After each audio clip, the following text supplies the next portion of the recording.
devons mettre sur pied une... Dans un état de droit, il y a une justice indépendante.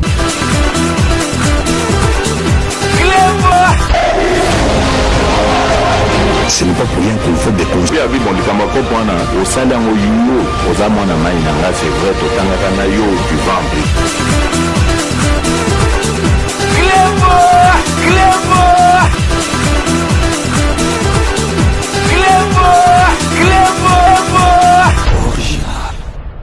Salut et bienvenue sur Clébois Original.net. Merci de votre fidélité. 5 minutes avec César Ngadi.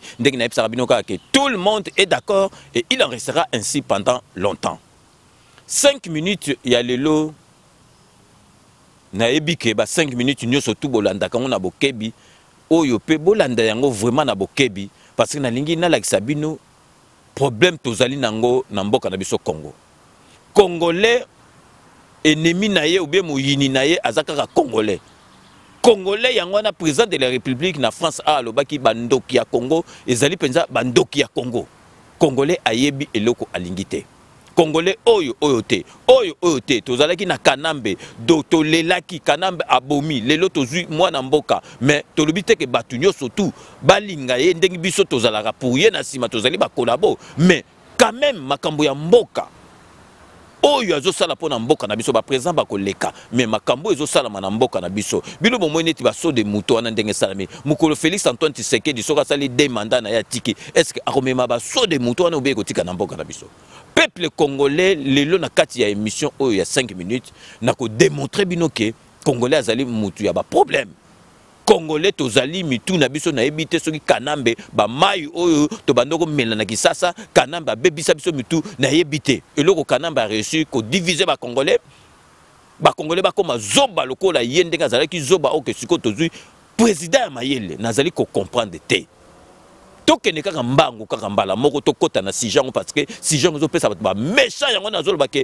er mo penza ke Congolais to komi to lati ba biloko neti bandibu ba lataka o plonger le mutu bo panzani. Parce que to moni liboso lelo tozali kolobela makambo oyo ya Vital Kamerhe. Vital Kamerhe étant makambo et bimi ya 15 millions. Biso surtout bateau tozara na sima fachi. Tomelaki mai te et commis donc hymne national. Oh moni Kamerhe 15 millions, zongisa 15 millions, 15 bateau belé basali ba t-shirt, bateau bazali koloba. Oh pourquoi bazo kanga Kamerhe te président na biso fachi beton à l'attaque en communauté mukumba na ye. Pour battre le président de la République donc basali cop na Kamerhe président de Kibi aketin na ba mboka ba poto na TV5 ba tourner question tant pe a pesi explication cop allez polémique enflée ndenge congolais a comment muta polémique et comme au moni a to permettre cop à lobby kezali officiel cop basa donc et komi mukumba ya président de la République bato bazali ko senga président de la République il faut Kamerhe kangama azong sa mbongo président na biso tellement yé moko yebi ndenge asala makambo na ye aza président moko posé calme et discret lelo nzambe ala la kate président yebeki ndenge ando sala makambo na ye Kamerhe bakangi ye Kamerhe tango bakangi ye katango bakangi ye kaka bato bandimaki te parce que bato babando monaka ke Kamerhe akei na ye na tribunal akozonga akomi omoni ke balobi ke bazo poursuivre ye kaka na ba maison préfabriquée bongo baso de mouton bongo makambo do baseli ba jeune bango ekosimba nango te ekozala nango pe en direct te Kamerhe beko akei na tribunal azongi te na invitation na ye bakangi ye sikoyo makambo nini ebandi koloba mate avant to kota na ba détail makambo bani lo bate botala bino moka tango Kamerhe azalaki na kati déjà zo samba na libanda boyo kande kono oyo ba bandoko utiliser pour ba yiba mbongo masaro déjà makambo bandai koloba na libanda na ndenga ndo sala ba manquement na président de la République na tieli bino botala street tango Kamerhe azali kozala auditionné na kati ya tribunal makambo masaro na batuni mususu ba bandai koloba libanda botala bino moko na ba image. Et puis to relaxa bino na kanisi pe borotala tango Kamerhe ba transféra qui est tango akei na tribunal na butu tango akei na makala oyo bato babandaki koloba mais tango Kamerhe azali na kati ya tribunal bato bandimaki te bandeko no masaro wana soki donc mwana na ye donc masero ndeko na ye abandoko ndima te mais bino moko botala makambo eloba maki libanda na oyo e poursuivaki pour Kamerhe bakanga ye. Une question yo tout une question tu kana répondre ah ekomi ka soko ye mamo makala to ba invitation faut répondre nan oyo ki makambo ba inviter leo invitation au Burkina mariage ba fête ba niso ba invité okoki koya tout compé okoki koya te mais ya boyaki n'est pas koya pour bimate que non ye azali kolo azoboya justice aye bomoni aye humblement à côté kuna justice est ça musala nango et puis après voilà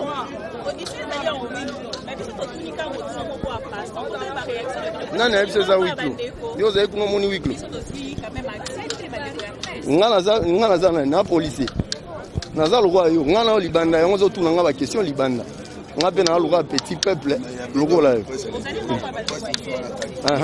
par rapport ya réaction na bino place et koko mate puisque loko ya te e koma nini bonye koma nini fatia ko vivre ye moko diriger moko ye moko nozo kani oka ubino oka wana bolinga boyo kani kenini fatinde ami azonga mutu aye ba place bazwaki ye wana maloba bato ya INC akosa matene nge bato bazo ya vandele comme lokwa ye mo a créer ba biloko na ye ata la vek avec azo peser asala ku ba vanti wa sala mike mike wana vous allez considérer que ba na bino ke veka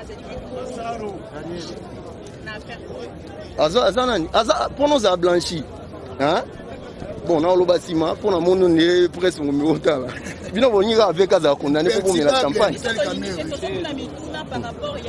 bon yoka sikoyo veka aza directeur de cabinet ya chef de l'état et loko moko te directeur de cabinet ya chef de l'état akoki kosala sans que chef de l'état yeba donc eloko oyo o bazoluka soki veka c'est que chef de l'état paye azila oyoki réponse ya moi donc bino moko boyitolanda mutu andimaki te ke kamere na Congo tondimaki te na Kisasa ezalaki neti surprise présent na biso yebaki makamni azosala lelo kamere bakangi ye kamere azali koleka na procès en direct na télévision mukini mobimbe ezali komona sikoyo batu oyo o lelo tomoni batu mususu bakomi kosala be mission bavandi baseli be mission mobimba bazali koloba ke kamera azali innocent donc les mêmes batu wana tango bakangi na kamera te bazali kosala pe be mission bazali koloba ke o kamera soki bazo kanga te parce que Félix Antoine Tshisekedi ayebi makambo donc na mbongo wana kamera azali directeur ya cabinet soki bimisi mbongo ndenge wana donc président de la République fayeba lelo kamera vandi kuna azo samba atangi président de la République parce que batouana nyoso tout oya mitema mabe bandoki ya Congo babande kolinga ke kamere ndenga zawana atanga kombo ya président de la République bazomona ke procès zo pusana kamera zo tanga kombo ya président de la République te azali ko respecter pouvoir à président de la République yé moi reconnaître que le président de la République tanga zo pouvoir à lobby yé chantier moko yotika la inachevé te premier président oya bimisi mbongo so likamboza bimisi mbongo tina suka kamera zo reconnaître ngo mais eloko nini ba congolais ba komolo baté ba congolais ba donc na ba matanga na ba place nyoso tout mututu akomi procureur mututu akomi juge siko batu les mêmes batu oyo ba bandaki kolinga bakanga kamera tango bakangi kamera balobi ke donc eza cop na bango a umela ta robimba kamera umela na prison siko ndenga zali boy batu wana kaka bango moko bakomi koloba lisusu ke kamera za innocent kamera basa donc bino est-ce que donc nzambe nanga donc ba juge baza wana na batu oyo basali ba enquête wana nyoso tout na ba procureur de la République donc bakanga kamera ofele donc siko bino bozol ba kamera asali le côté donc bino boleki ba juge wana mais pourquoi congolais tokomi mitema mabebo tango bakaki kamera te bobando kolobani kamera bazokanga ite so bazokanga ite parce que Félix Antoine Tshisekedi aza pe na kopa lelo bakangi kamera azo prier tokomi na 4e journée oyo kozala na 4e jour abimisa ta kombo ya présenté o apesaki mama Marthe Bambongo o apesaki bandeko lelo kamera bimisi atali nzambe na pourquoi congolais tokomi boy pourquoi congolais tokomi boy soko bozali pressé bozila sikoyo 4e jour à procès bokomone bandi ba plaidoirie place bomona sikoyo donc procureur de la République nini ba kompenza ko loba sikoyo donc makambo oyo kamera ozala condamné et puis boyeba bochana mituna bino bato bazo cha net ba net boyeba ke kamera ndenga zawana akobimaka te kamera ozwa liberté provisoire te kamera ndenga zawana adindi libela soki bozo cha tembe total ndenge procès okene kamera akobima te kamera adindi libela et puis kamera boyeba ke bozo mona procureur de la République azawana ezali donc procès moko ya criminel ezali procès ya pamba te procureur de république soko alati ba bouton na bozo mona rouge ayaka po na ba makambo pamba te ko yibi soki nini na nini ou bien au défi mapa batu ndengi chibalazo azala ba nyongo ya ba mapa batu ya ba mama ya lemba kuna te Joana soko bimi boye ba ke un fracas grave Joana bimaka pamba te ba peine bandaka na ba 15 likolo.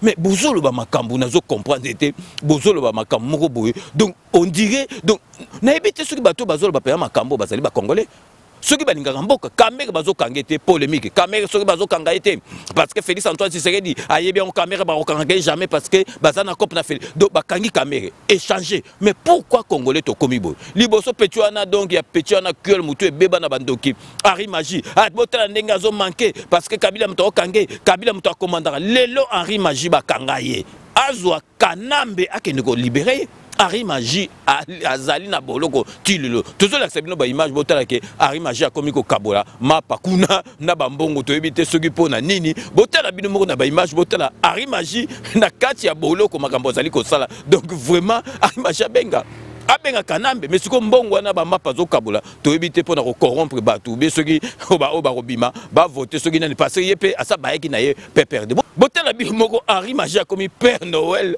na kati ya puissant makala donc Henri Magie muno kwa pambo bandoko sala kanamba za pa bimisao kanamba za wapi bondo mona Félix Antoine Tshisekedi présent fachi muninga na yo omoni pa sosuki au moni place au souki donc binomo bota na bilili Henri Magie comme Père Noël azokaba mapa neti Yezu abalusaki mapa akaba mapa na bambongo Henri Magie donc il passe na ma na motema kutute de na ezo sekisa biso na ndenge mo sekisa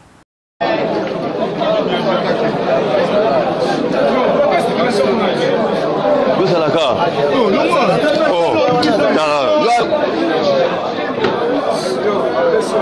oh qui m'a mort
Henri Magie donc c'est qui singa mabe Henri Magie comme ko kabla ba mapa na mbongo kuna donc pona ko bondela bato baza kuna donc Henri Magie yo kanisa ki président de la République aza moninga na omoni pas sosuki donc ali vraiment ezo seki sanga magasi na gasi bino botena bandaku pesa ki biso bon sikoyo tozo pesa bino tozo donc siko ndenge toyebisaki bino donc samedi oyo deuxième invité na ngai na émission rendez-vous des patriotes ezali donc Martin Sali oyo azalaki ex combattant résistant lelo akomi vraiment donc politicien azali présent il y a parti politique na RCK yango na kendaki na Kisasa sali ba papier surtout donc akoma président ya parti politique donc vraiment azali penza muto tokoki kotala mikolo ya donc akoki pe kozwa poste à assumer donc azali combattant moko donc a charger ki penza boule na ndenge ke donc vraiment ngai na félicita Martin Sali a landi ndenge masolo kendaka parce que combat ikoza ndenge zalaki te donc boye bake samedi oyo le 13 juin 2020 de 14h à 16h donc invité na rendez-vous des patriotes ezali Martin Sali botala bande annonce oyo to salela gibino concernant émission wana. Son voyage à Kinshasa a créé une polémique dans la communauté congolaise, en particulier chez les combattants. La polémique n'a cessé d'enfler lorsqu'il était à Kinshasa. Le vaillant combattant, l'une des icônes du combat en France, sera mon invité dans votre émission Rendez-vous de Patriotes ce samedi 13 juin 2020 de 14h à 16h. L'un des plus grands mouvements du combat dans la diaspora, RCK, vous l'avez deviné, il s'agit bien de Martin Sali. Et Congolais, moi, votre serviteur Martin Sali Bongengue, je serai en live sur l'émission Le Rendez-vous des Patriotes avec le journaliste César Ngadi et Kleboa. Nous allons parler de la situation actuelle de la République démocratique du Congo. À ce jour, président du parti politique RCK. Et on sera en live pour étaler, pour répondre à toutes vos questions. Soyez branchés le samedi 13 juin à partir des 14h. L'espoir de demain, il sera mon invité ce samedi 13 juin 2020 de 14h à 16h dans votre émission Rendez-vous de Patriotes. Martin Sali sera là pour répondre à toutes vos questions. Samedi Oyo, Batu Oyo, Balobaki ebele sur Martin Sali. Oh Martin Sali, Akomi Moutakanambe. Oh Martin Sali, Abomi Komba. Martin Sali, Lelo Akomi, artère politique, président ya parti politique RCK. Akozalana biso na émission na bino ya Rendez-vous des Patriotes samedi Oyo 13 juin 2020 de 14h à 16h. Napesi mbote na bandeko nyonso ba Congolais losako bisika nyonso tu bozali wa bino ngai ndeko na bino Martin Sali Bongengue président ya RCK nakoleka en live samedi oyo le 13 juin à partir ya 14h na émission Le Rendez-vous des Patriotes et longo na ndeko na biso César Ngadi. Batu nyonso oyo bazali na ba question ya ko poser bo hésiter te bo poser ba question na numéro oyo ezali ko défiler na se ya image donc Martin Sali akozala invité na biso donc pour la première fois na émission Rendez-vous de Patriotes. Donc, essayer de parler sur la géopolitique, la situation actuelle où ezali koleka na mboka na biso, na kopesa bino biyano, na kopesa ba point de vue oyo ezali ya biso ya RCK, na kopesa vision na biso, na kosolola na bino, kokene na biso na mboka ya Kinshasa. Pourquoi lelo RCK est commis un parti politique? Toko kakoyeba kosolola na bino et longo ensemble. Bobenga na numéro oyo bozali komona na se émission ezali samedi 13 juin de 14h à 16h en direct sur Kleboa original. Bamituna oyo bandeko bozalaka na yango boya nango mukolo ya samedi toko panza mpoke poto solola na bino ndenge et Longomani en direct, en live, samedi le 13 juin, na 14h. Bon s'abonner pour besoin occasion, il y a reposé ma question Nabino na le présent. Il y a parti politique RCK Martin Sali. Donc rendez-vous des patriotes ezali samedi oyo de 14h à 16h. Donc ma question Nabino surtout beau poser. Oh Martin Sali a trahiza combat ndengeni na keibo na boy. Donc bino surtout au bozali na ba question à poser. Beau poser Martin Sali à Rosalana pour répondre na ba question Nabino. Donc rendez-vous Nabino na rendez-vous avec le patriote, rendez-vous des patriotes de 14h à 16h. Donc en direct sur YouTube, beau s'abonner na Kleboa original pour et permettre bino bolanda en direct pour poser ma question à bino. Donc sikoyo boyebi donc partenariat oblige donc tozali ko tiela bino ba partenaire na biso mibale donc ba sport na bango donc partenaire na biso liboso azali donc Romain Ilunga les grands traiteurs et puis mususu Sepela TV décodeur oya muke au China poche donc au tamboli et sikanyo surtout mokili mobimbezeli plus internet ezali au branché au tali ba bilengi ya Sepela TV. Donc restez connectés sur Kleboa original. À tout de suite. Sepela TV et yena makambu ya sikali susu. O ba chaîne ya France eza na kati. Ba chaîne ya Congo eza na kati. Ba chaîne ya Londres eza na kati. O ngomona makambu ya politique ya sika. O parti AA eza na kati. O parti BB. O CFAIO eza na kati. Ya Sepela TV. Bouquet comme ya muke boye. O tina poche voyager na ngokeno partout lingi. Na bouquet no ya Sepela TV. Sepela TV. Mais ma biso n'engozo ma biso on a 4K machine ma daka Sepela TV. Bienvenue dans le monde de Sepela TV. Sepela TV est le décodeur qui vous permet de suivre les chaînes du Congo en direct de la diaspora.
Rome C20, service traiteur, organisateur d'événements, allant du cocktail en passant par les akouski et le traiteur qu'il faut. Vous avez toutes les spécialités, africaines, européennes, asiatiques, du monde entier. Quel goût, quelle perfection, quelle propreté. La dégustation est au rendez-vous grâce à Rome C20. Vous savez les contacter au 0032 465 22 11 72. Rome C20, le meilleur dans son domaine.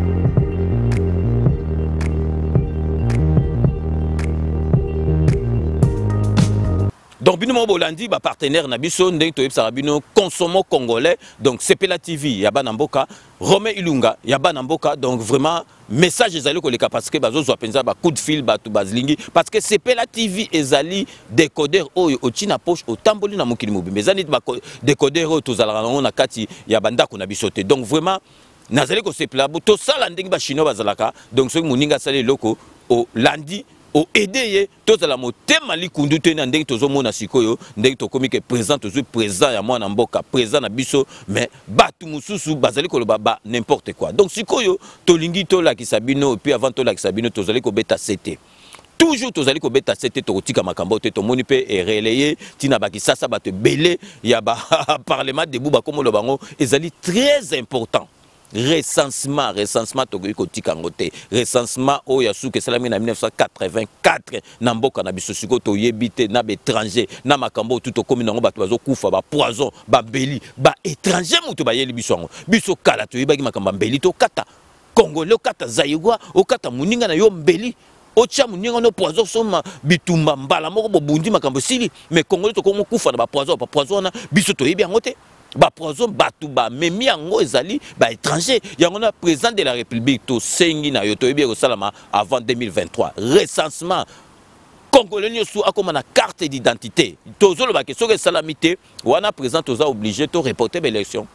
L'élection to reporter en 2023 te kanamba bandoki ko reporter l'élection bando ça eloko mokote yo zo sala musala malamu so to reporter ça la problème parce qu'il faut recenser ça là to lobite que et ko la reporter mais ceux qui to sali recensement te boye ba que élection 2023 et ko la reporter bochana mituna bino puis makampa ba corona il faut to récupérer ba jour ba corona ba mois ba corona et côté na mandat na biso to sengaki corona yate président na biso faut à récupérer ba jour wana makamba ba procès ba tu baza distrait président mo ya sala makamba be to ko récupérer to yebisi bino déjà recensement ko sala so recensement salamité report ya ba élection et en 2023 tata na 2025 wana tel biso te mais il faut mututu azala recenser to ba kiyeki na zo accepter za botala nanu donc ba kanambe so ba wita wapi donc ndekone on a parlé ba komele na feuille akota la kuta taba tuta tamuku donc nakasa ngazonga indako ba tiaki maya moto parce que kingo ekomaki penza donc kabo na la zotala netika ndekone ba wita soki na ba mboka nini oyoyo yemoka lobi yango na pesi exemple na ba Tanzanie donc bato ba yasiko bango ba koma ko konja biso bazozwa ba mbongo na biso o penza ke bango bazali na droite bino mo botana ba image exemple donc na parlement mboko na biso bato bo penza ba koza botala bino moko donc li passe soki soit disant li passe ya kanambe makamba zali koloba donc vous mais ali passe na ma na motema yango to senga recensement il faut ça la mboka na biso. Les jeunes qui terminent leurs études secondaires et les autres peuvent être appelés à servir la nation pendant 3 mois ou plus pour, dans des centres, disons, de service national avant d'entamer leurs études universitaires. Honorable Présidente, je vous parle d'une expérience vécue en Tanzanie pendant 1 année qui m'a forgé personnellement parce qu'on était appelé à servir la nation dans le service national en Tanzanie avant d'entamer notre étude universitaire. Donc bino bolandi expérience na bango basala na Tanzanie nan dekone wana so ba Tanzanie so bakota azoka sonité azoko yebisa biso ngo na parlement na biso bakona qu'est-ce qu'on a à foutre une expérience na bango ba Tanzanien pour bon na ke bato bazali bato na biso te donc j'ai vécu ça sona comme là qui donc tala ozomona ba makambo penza ba méchant o penza congolais penza makambo bato abo penza bakoza na parlement na biso bato abo penza bakoza na parlement na biso mwana mwasi akoza na elongi ndengo.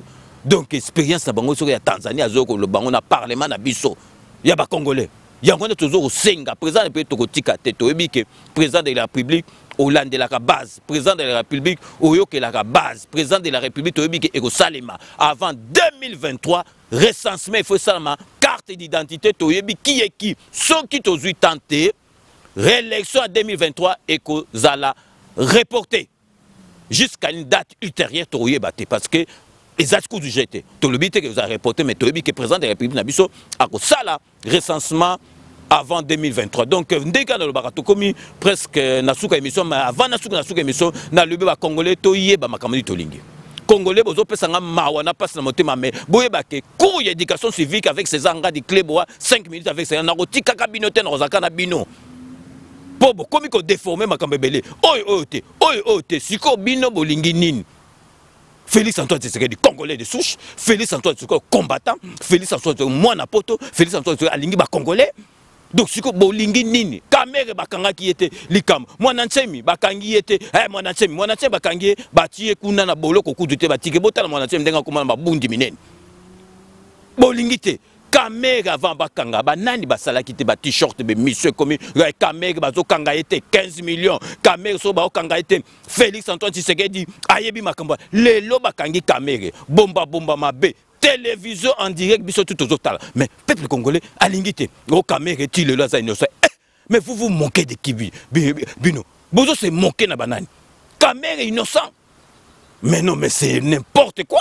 Donc toko tika kabinote na yebisi bino bato bazo s'attendre que batanga combat président de la République bozila trop. Bato bazo s'attendre que caméra azo liberté provisoire à cause de vous en tout cas vous vous imaginez caméra babimissier donc caméra zong na présidence mais non na habité tozo mono to monate caméra bimi azong na présidence ah mais non mais c'est n'importe quoi.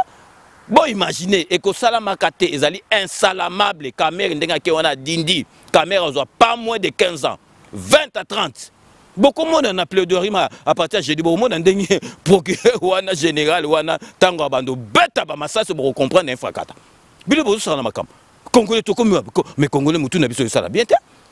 Donc caméra bo loba ki bo sele biso na ba t-shirt bo komika présent kende bo 15 millions le lot donc procès télévision radio télévisé et comme siko que caméra za innocent mais non botika mais boyeba ke to ko lemba binote to ko mema binote na suka. Petoko mona makambu nyoso tu na suka bokoka sute ko wanga na pa boko mona makambu Félix Tshisekedi Chilombo akosala parce que yazali donc na mission moko divine nzamba tinda e batu tout ba royele ba contretemps et ko dinamai donc vraiment le 5 minutes à le il fallait que beta masolo ya ndengwana donc rendez-vous boyebi que mercredi tozana bino na live donc en direct ezali sous na 21h to tchon na 20h 20h to bandi za sous 21h to tchina 20h to bandi donc tozana bino donc tozana sujet to yeb sabino donc makamba procès o ekoleka jeudi et puis to ko vendre la makambo ya recensement donc mercredi à partir à 20h donc live direct il y a 5 minutes, tu vas vendre là, donc tu expliquer qu'est-ce qui va se passer dans le procès au jeudi, et puis tu vas vendre la makambo recensement, benga, et puis tu vas déjà que vous avez 2 lignes de téléphone, donc tu vas penser bien, moi je vais pour WhatsApp, moi je vais pour la ligne normale. Donc tu comme na souka ya émission, je vous laisse le soin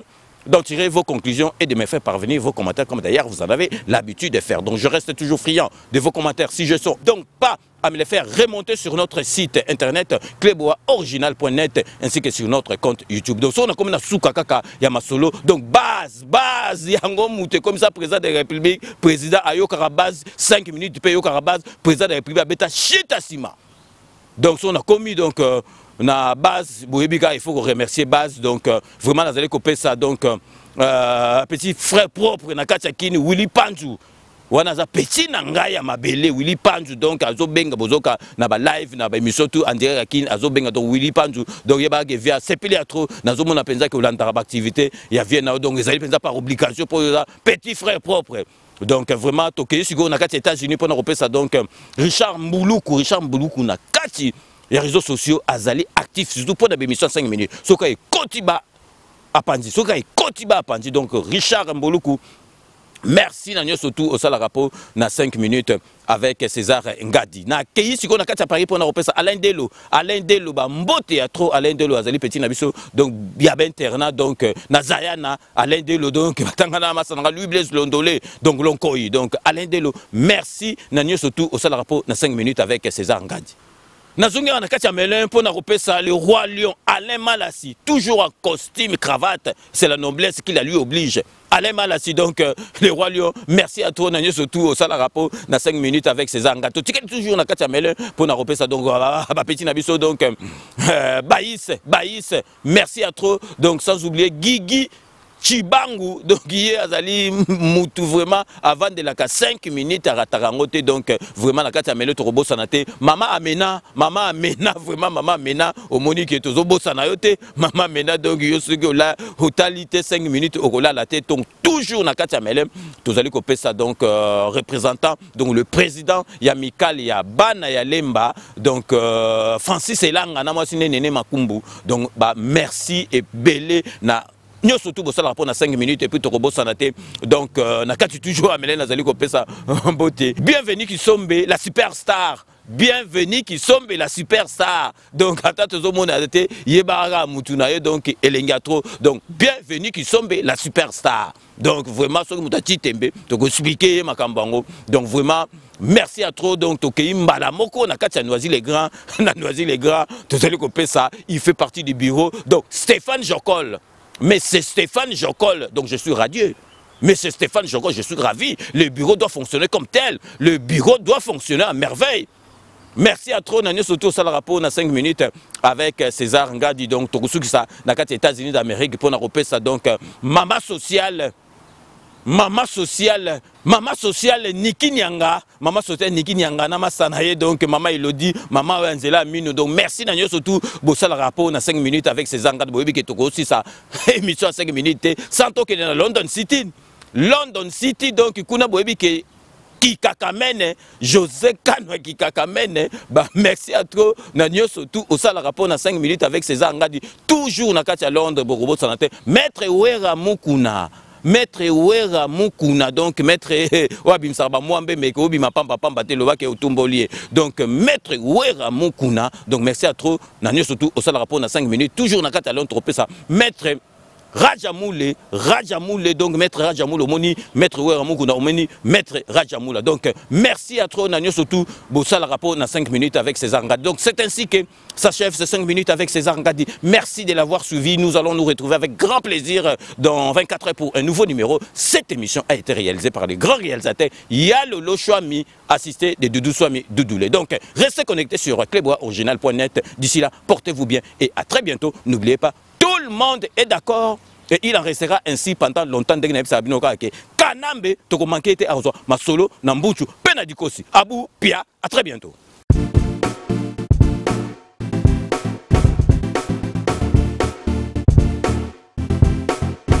On doit mettre sur pied et dans un état de droit, il y a une justice indépendante.